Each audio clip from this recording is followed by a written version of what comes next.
Welcome to this presentation for Kilted Ancestors. Kilted Ancestors is a private Facebook group set up as a meeting place for those with Scottish ancestry. Regardless if you research your own family history or not, preserving the stories handed down by your parents or grandparents is so important. The group is an amazing place to not only share the challenges faced in your own research, but to obtain inspiration to tell the story of your own family's journey. 2022 is Scotland's Year of Stories, and during this year, Claire Wilson and Christine Woodcock will be bringing a whole host of free events and activities to group members, many of them via Facebook Live events. You can join the group by searching Kilted Ancestors on Facebook, or if you would like to subscribe to the newsletter, visit www.treehousegenealogy.co.uk/Kilted Ancestors. Taking things that bit further, Claire and Christine have also set up a quarterly virtual conference named Kilted Culture, which again embraces Scotland's Year of Stories. This is based on 4 separate themes and has some really amazing guest speakers. You can book 1, 2, 3, or all of the events, and if you book all 4, you will obtain a free bonus event which will show you how to pull your own family story together. You can view details of the speakers and topics and book now via Christine's website at www.genealogyvic.com. And let's move on with today's speaker.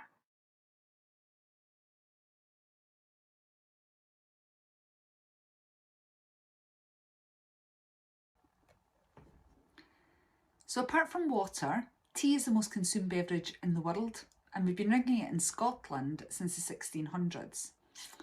In the 17 and 1800s, it grew in popularity, but it was really expensive, so it could only be afforded by the wealthy and to be drunk on special occasions. A little known fact is that until the early 1800s, the only tea that we drank came from China. It was a huge part of the Chinese economy, and they really had a monopoly on tea production. In exchange for a tea import, they were not at all interested in any British products. The only thing they were interested in trading tea for was our silver. And as demand increased, Britain realised it was going to have to find an alternative commodity to trade with to make sure that we didn't deplete our silver resources. Our solution to that problem in the 1700s became opium. Opium was grown in the British India colonies. The British East India Company was a front runner in opium production and in trade.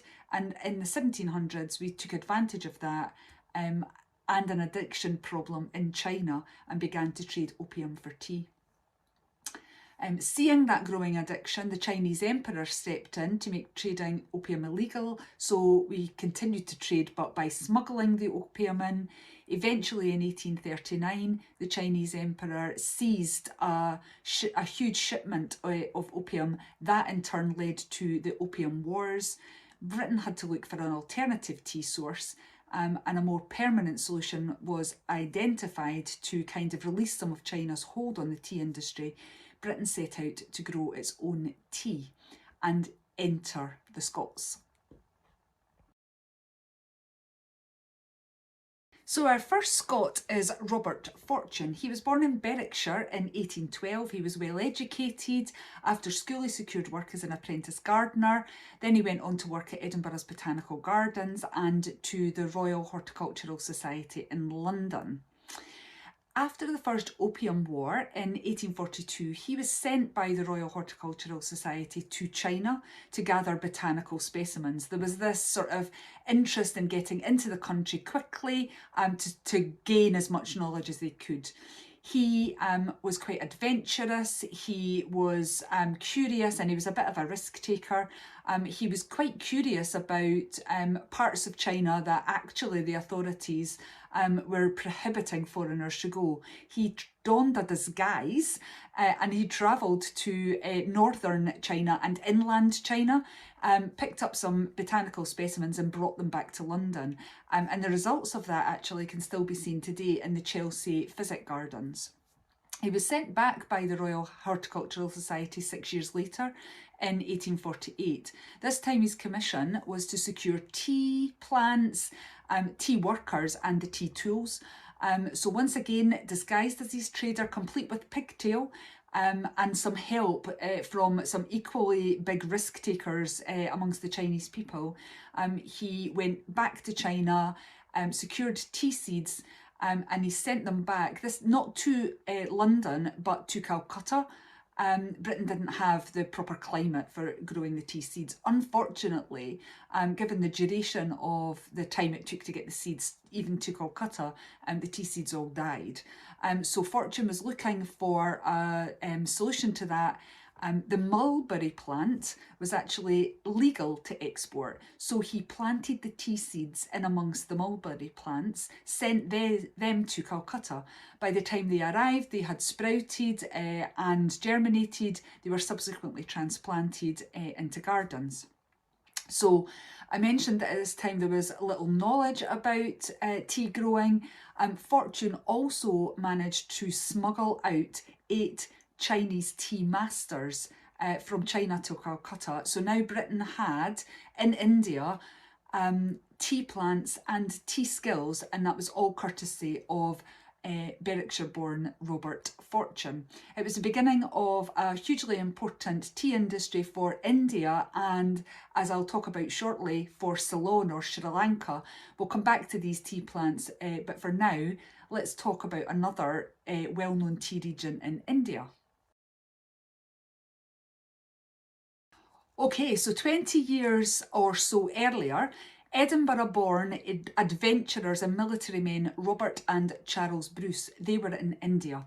Robert was a former major in the Bengal artillery, and he was also a bit of an adventurer. He was in Assam, and he was exploring the region for different trade opportunities. He was told about an indigenous Assam tea plant that was being used by a local tribe. He visited with the tribe. He recognised the leaves from the tea bushes that he'd seen in the Calcutta Botanic Gardens.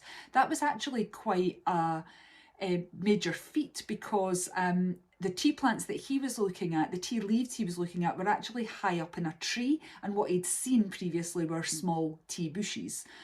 So that was thought to be, quite inspired.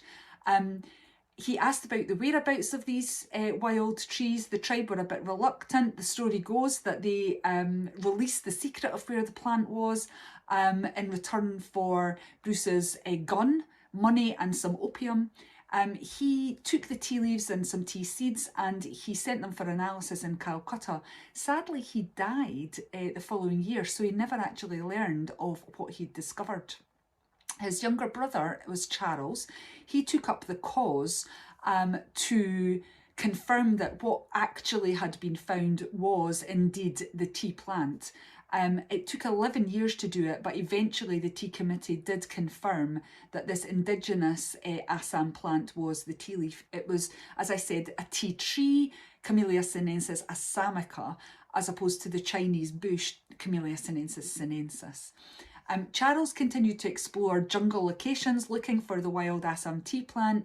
He grew and developed gardens in Assam. In 1838, his first tea shipment went to London, and the Assam tea industry grew rapidly. Such was the love for its deeper, darker, more malty brew. In 1871, Charles Bruce was presented with the Royal Society of Arts Gold Medal for his pioneering cultivation of these indigenous tea plants. He died that year, but today still the economy depends on the tea gardens that he created. And interestingly, back in Scotland right now, artisan tea is being grown by his great-great-great-granddaughter. Her name's Susie Walker Monroe, and I'll tell you more about her shortly. So with an indigenous tea plant growing wild in India already, were Robert Fortune's efforts to smuggle tea plants from China in vain? On the contrary, there's another Scot to tell you about.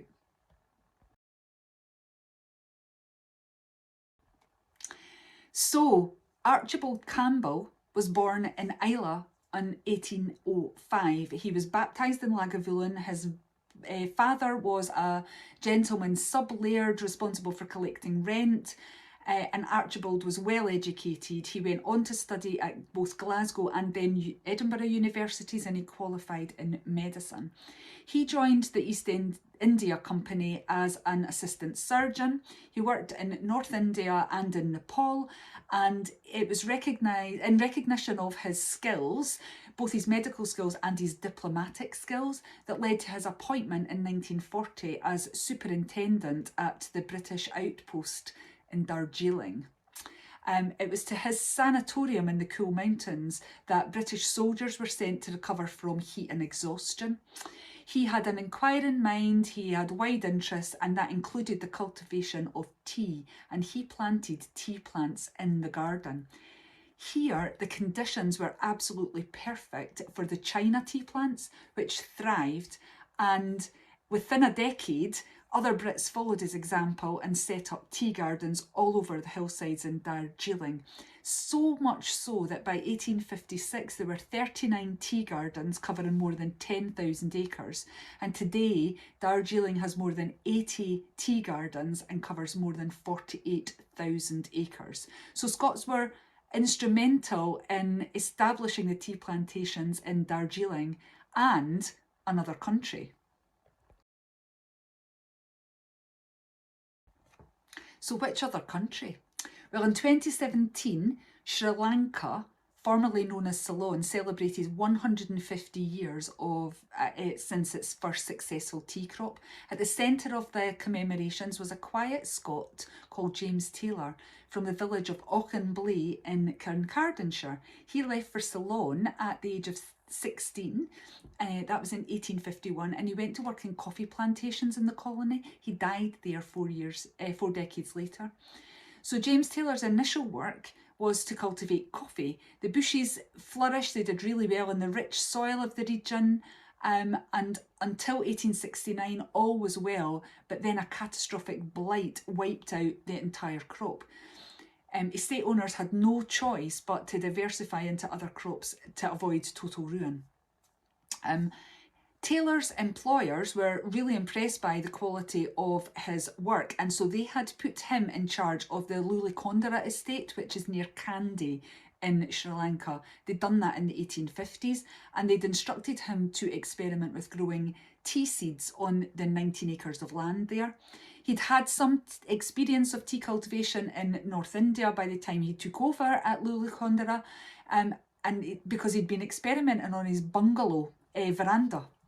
A variety of tea had been grown in Ceylon many years earlier, but a new variety had been discovered by, as we know, Robert Bruce in the Upper Assam region in northeast India. That plant had been sent from Calcutta to the botanical gardens in Ceylon. The seeds had done really well. That's what James Taylor was working on, but tea hadn't really become a major activity. Now with the coffee blight, that was all about to change. So other estate owners followed the lead and opted to grow tea, but he was way ahead of the competition. In 1872, he set up his first tea factory, complete with a rolling machine, a tea leaf rolling machine that he'd invented himself. The following year, his first quality teas were sold for a really good price in London. He went on to export regularly to London and to Melbourne.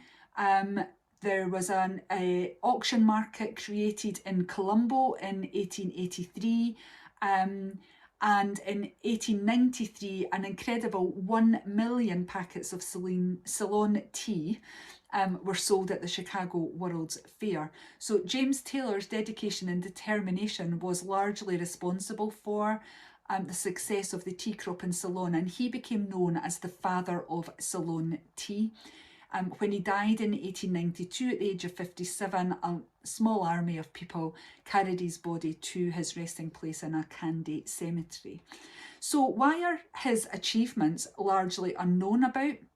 One explanation was that by nature he was quite shy and unassuming. He didn't seek publicity or recognition. He never came back to Scotland, and that might also have been a relevant factor. But more likely is the fame and reputation of another Scot with connections to the economy of Ceylon. And that's more likely to have kept Taylor's name out of the shadows. This charismatic and dynamic, world-renowned Sir Thomas Lipton, the complete opposite of the quiet man from North East Scotland. Okay, so Tommy Lipton was born in the Gorbals of Glasgow in 1850. He was helping out in the family grocery store at 10 years old. He spent some time in America and opened his own first store in Glasgow in 1871. By 1880 he had 10 stores, and by 1890 he had 300. His next step was to enter the tea business. He, in 1889, he celebrated the arrival of his first 20,000 tea chests in Glasgow with a brass band parade and bagpipers. He wanted to create a really inexpensive habit in Britain, but right now tea was expensive. He wanted to make it accessible and at everyday low prices. He took a holiday to Australia and secretly stopped off in Ceylon. He found out that the middlemen in London who were trading the tea were the ones who made the money. So he wanted to deal in tea direct. His timing couldn't have been better. Plantations that were affected by the coffee blight were available on the cheap. So he snapped up 4 of those and started to grow tea. He found innovative ways to make things more efficient, like, for example, installing a cable transport system on the hillside so that the tea could be transported down. It was safer for the workers, but it was also quicker. And that system's actually still in use in Sri Lanka today. On his return to Glasgow, he was determined to make a big splash. He was a master of advertising. He had this huge parade, and people were carrying sandwich boards with direct from the tea gardens to the teapot on them. After 10 years in the business, the millionaire grocer Lipton became a multimillionaire. He was knighted by the Queen in 1898 and remains at the heart of the Ceylon tea industry. So much so that his legacy continues, and modern day Sri Lanka still ranks 4th in the production of tea worldwide.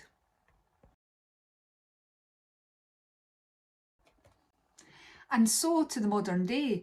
So when I ask about where in the world tea is grown, few people include Scotland.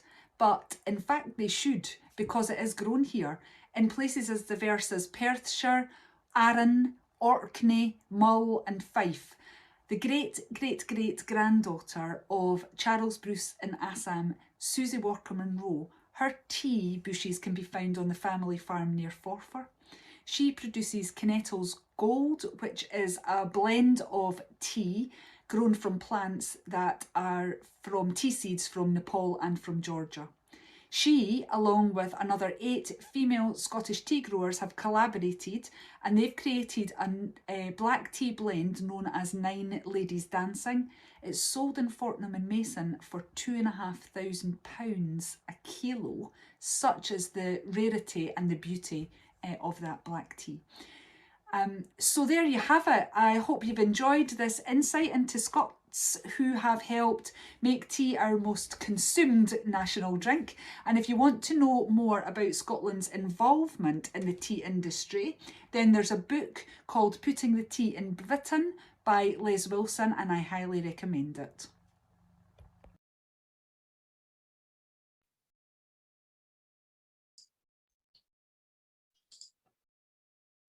Fabulous. Thank you so much. Your camera's off, Claire. Oh, there you are. Can you give us the name of that book again? Yes, I can, because in the video I was frantically looking about for it and I didn't have it to hand. But this is putting the tea. It's Putting the Tea in Britain. Okay. With Les Wilson. It's a fabulous book. I've thoroughly enjoyed going through it and researching all these amazing Scottish people who, you know, without them, where would the tea world be? It's incredible, really. It is. It is. Story. I don't know. I mean, I just get that feeling as a genealogist. You know, I didn't realise that, you know, even Tommy Lipton was Scottish. Dublin of all places. I know. And it really just makes me think, oh, I could dig into some of these people, you know, that would make an interesting blog article. Or yeah. So yeah, maybe a bit of collaboration there, Sandra. Yeah, absolutely, because it's fascinating. And I think what I've realised is I love telling the stories. I really love telling the stories of these people. James Taylor in Ceylon, bless him, just a quiet man, but the coffee blight, and he solved that problem for the entire island. Fantastic. Love Amazing. It. So tell us a bit about your business and what you do. So Chia Chai is my own business. I started it about 18 months ago. I'm a lockdown baby. I sell a small collection of hand-picked loose leaf tea. I'm really passionate about loose leaf. And all of my tea is from the Camellia sinensis plant, so it all has caffeine. I don't specialise in herbals or anything like that, it's all tea. I put them together in, well, you can buy the individual pouches, but I put them together predominantly in gifts. So because if you're not a tea lover yourself, you're going to know one. And so I've got some lovely little gifts, especially with the gadgets in them, because not everybody has the brewing requirements, because we're used to tea bags. And then I also do tea tastings.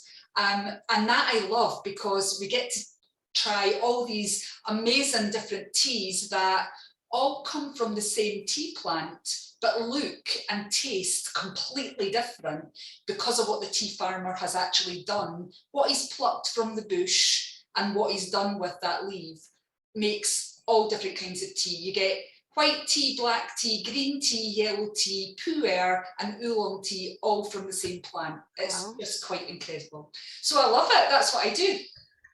Amazing, amazing. When you do your shop, do you ship internationally? So I haven't. I've shipped once to Europe, but yeah, if anybody's interested, then they can just contact me on email and we'll figure that out together. Awesome. Absolutely. Very good. That's fab. I mean, it's true. I mean, I think, you know, everyone knows a tea lover. And I think it's, you know, even if it doesn't matter what it is you like, there's always that bit of reluctance to perhaps buy something because you're not sure, will I enjoy it? Will it, you know, would I waste my money? And actually I got a set for my sister-in-law at Christmas. And it was, you know, quite a posh one with all different teas in it, and she was trying them all, saying, oh, that was nice and I like that one. And so that is quite a good idea for someone that is a tea lover. Yeah, absolutely. I always say, I mean, a lot of people will say to me, oh, I'm not a tea drinker, I like coffee. I always say, it's not like Blur and Oasis. You can like both. But, and I actually, there's quite a couple of people who told me they were not tea drinkers, and actually now regularly buy my tea, because I truly believe there is a tea for everybody. And I like having that conversation with people, find out a bit more about them, find out a bit more about what they enjoy, and then make a couple of suggestions. Right, let's try that out then. So I drink my tea black. Yeah. And I like it really weak. Okay. So basically it's a case of kind of wave the sort of wave the tea bag in it. And then I usually put a little bit of cold water in it, because I hate drinking anything too hot. It takes me ages to drink it otherwise. Okay. So what suggestions would you have? Okay, so you're not going to enjoy an Assam or a Ceylon tea, because they are the malty strong teas. You're going to more enjoy a Chinese black tea.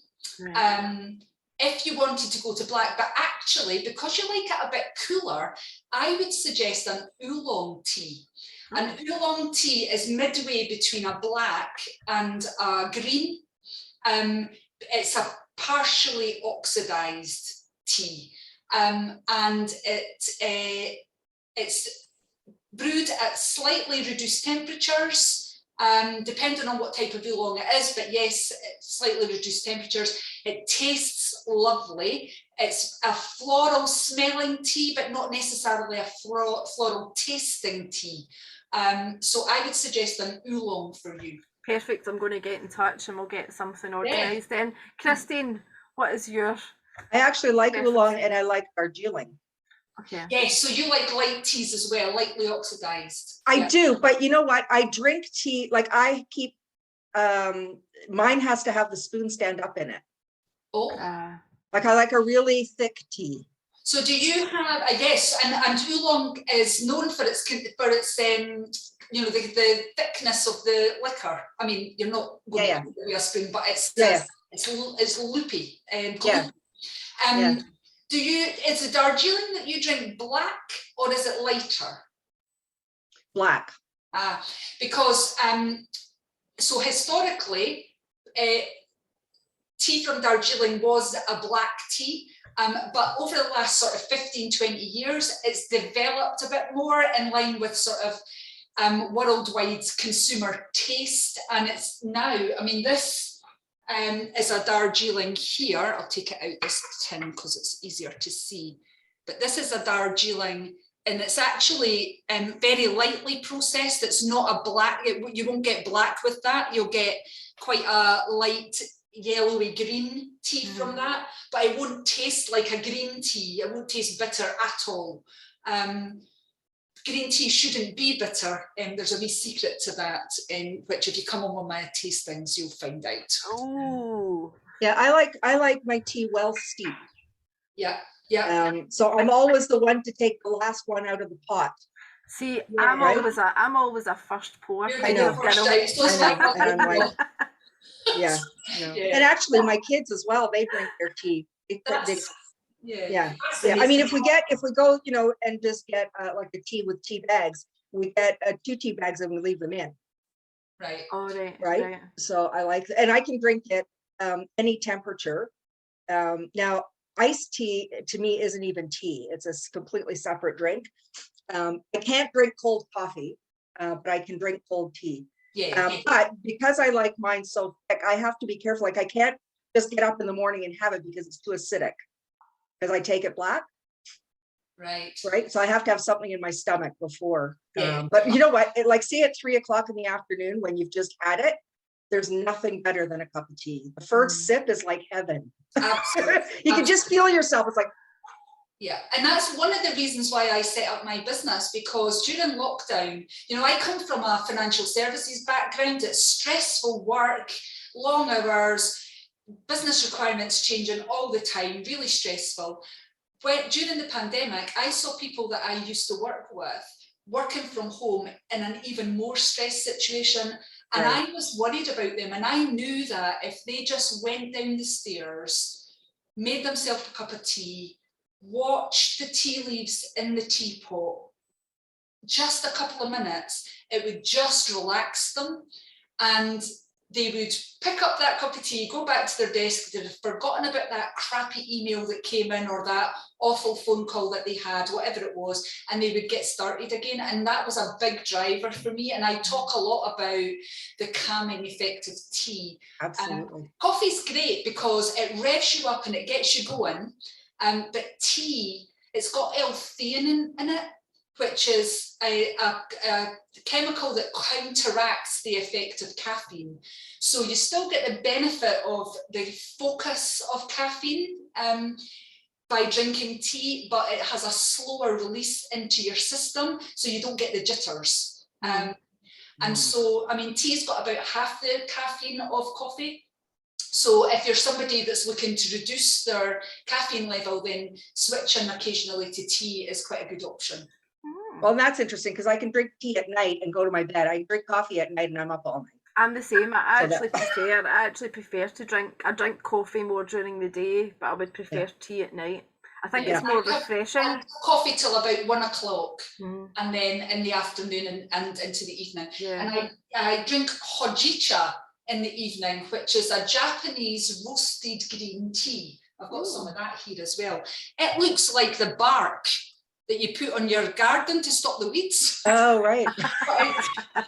But it tastes amazing. It's roasted, it's really beautiful, nutty, caramelly, and smells amazing. When you first open the packet, it smells chocolatey.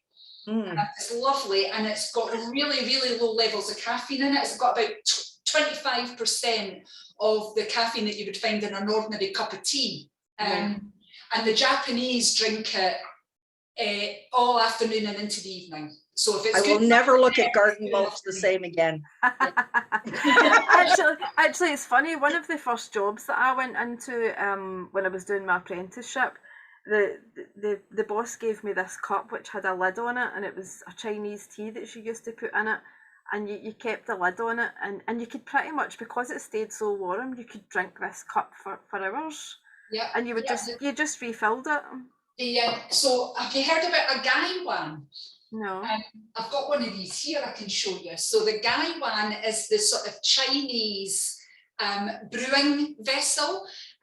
In China, they brew Gongfu style, which means they've got way more tea leaf than we would typically use and way less water. So the leaf to water ratio is quite different. And they pop the tea leaves in, pour the water over the top, and then they brew for a really short, comparatively short amount of time. And then you just move the tea leaves back with the lids and put it at an angle. This here has a finger thing in it, and then you pour it into your cup. And so, I mean, this is quite a large one. This is about 150 or 160 ml. Look at this little cutie. This one here. Cute little thing. That's like about 100 mils, this one. And that's how they drink their tea. So they would typically pour that into tiny little cups, like egg cup size. They put like 30 mils into each one, and 3 sips is the traditional way to drink tea in China. So 3 sips, and then you would brew it again. And you'll get maybe in China with that leaf to water ratio, you'll get like 7-8 time brews from it, and that's how they drink it. Yeah, it's amazing. I learned all that a couple of weeks ago. I did a Chinese tea masterclass and learned how to brew Gongfu style. Fab. So obviously, so you're doing your tastings online as well as in person at the moment? Yeah, mostly online, in fact. So I do those for small groups or large groups, because online, what actually happens is I show you how to brew the tea and you go away and do it yourself in your kitchen. So we all do that together, and then we bring it back and taste it. And I'll tell them a story about how the tea was made, or, you know, a myth or a legend around it, particularly from China. That type of thing. So they're great fun, and I do them for groups of people, so organisations where people come together regularly. They're looking for topics to chat about.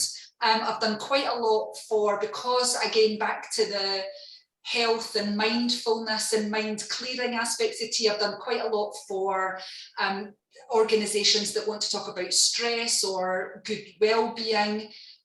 That type of thing, and I just love doing it. I love when somebody tastes a cup of tea that they wouldn't have ordinarily tried before, like a hojicha, and then it triggers a memory for them, or some kind of story, and we start to share those stories, and it's delightful. I think I enjoy them more than anybody does, actually. It's a great idea, and you know, it's a way of bringing people together. So would you send a pack? Yes. Beforehand then? Yes, so that's what happens is people, so somebody would contact me, we would organise what it was that they wanted to do. I'd send them a selection of the different tea options that there are and what the prices are. They would pick, usually we would do a maximum of 3 teas in a session over like 90 minutes. So they would pick the teas that they wanted. I would package them all together. I put little brewing self-filled tea bags in because, as I say, not everybody has the gadgets for brewing loose leaf.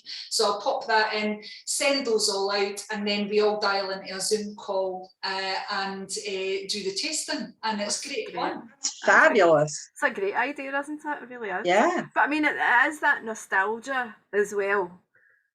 Because I mean, I think we all have those memories of sitting with, family, having cups of tea, chats, Totally.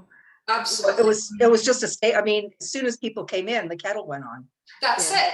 It's right. And when I was initially setting up my business, I actually went back to a contact of mine that I'd kept in touch with. He was our trekking guide when we were in Nepal a few years ago, and I was talking to him. That's Chiya is the Nepalese word for tea.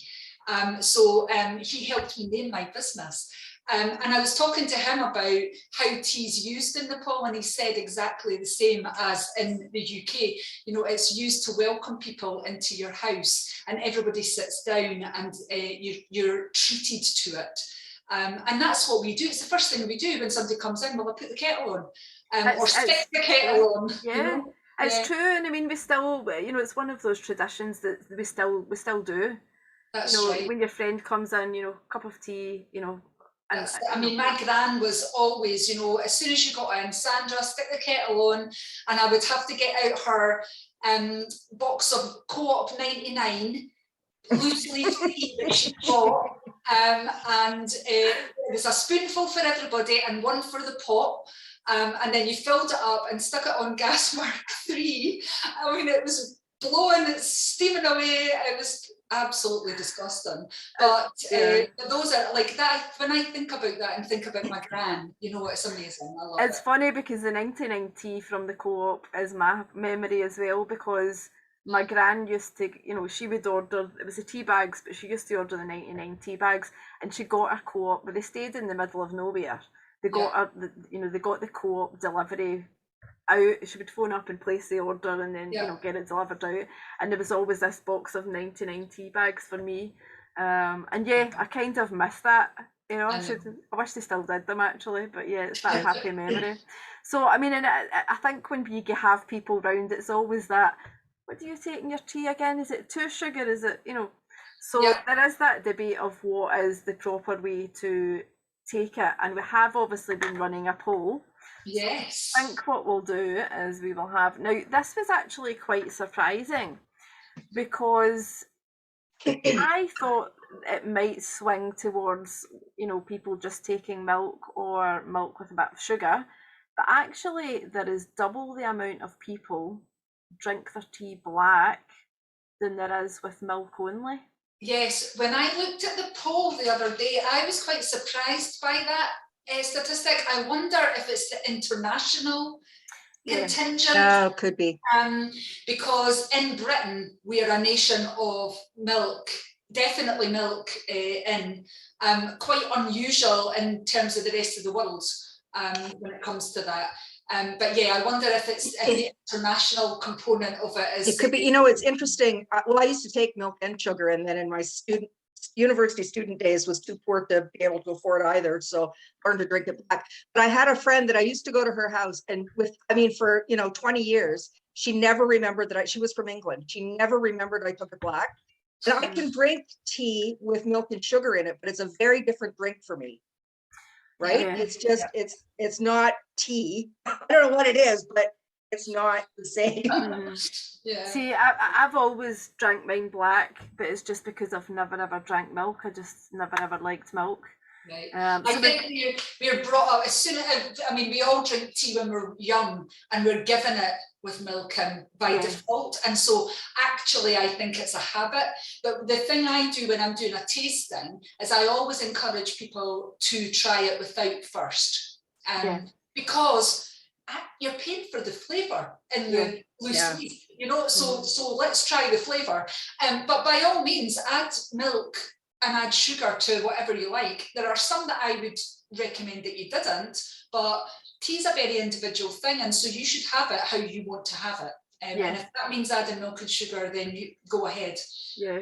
And I mean, I noticed as well, so we've got, almost 3 times more people would have it with milk only than, you know, with milk and sugar. So whether that's just people are cutting out sugar, you know, because I mean, years ago, a lot of people took sugar in their teas, so it looks as if a lot of people are cutting that out now.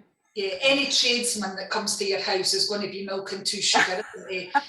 For sure. But yeah, I think certainly we've over the years I mean, I know my dad used to be milking 3 sugars, and then over the years he cut them all back. And I used to take a spoonful of sugar in it years ago as well, and now I have it black. I know. Good quality now. I know.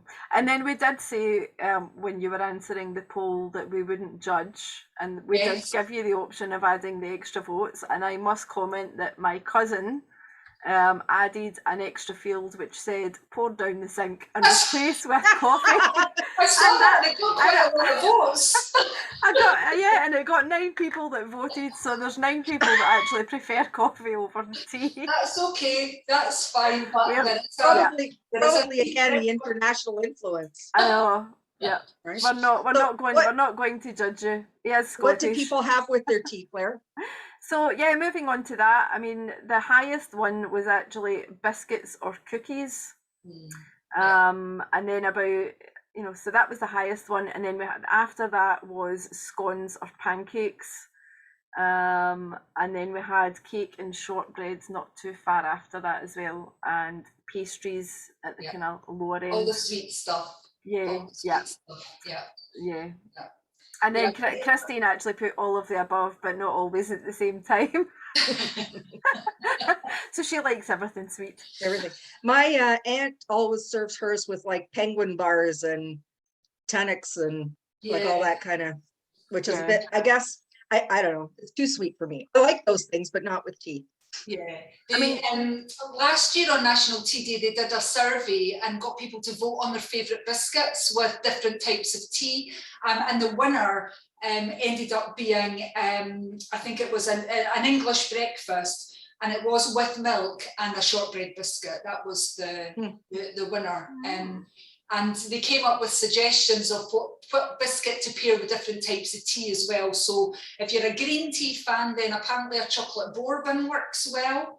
If you're a lemon and ginger tea, that's actually not a tea, that's a herbal or an infusion or a tisane. But a lemon and ginger with a ginger biscuit.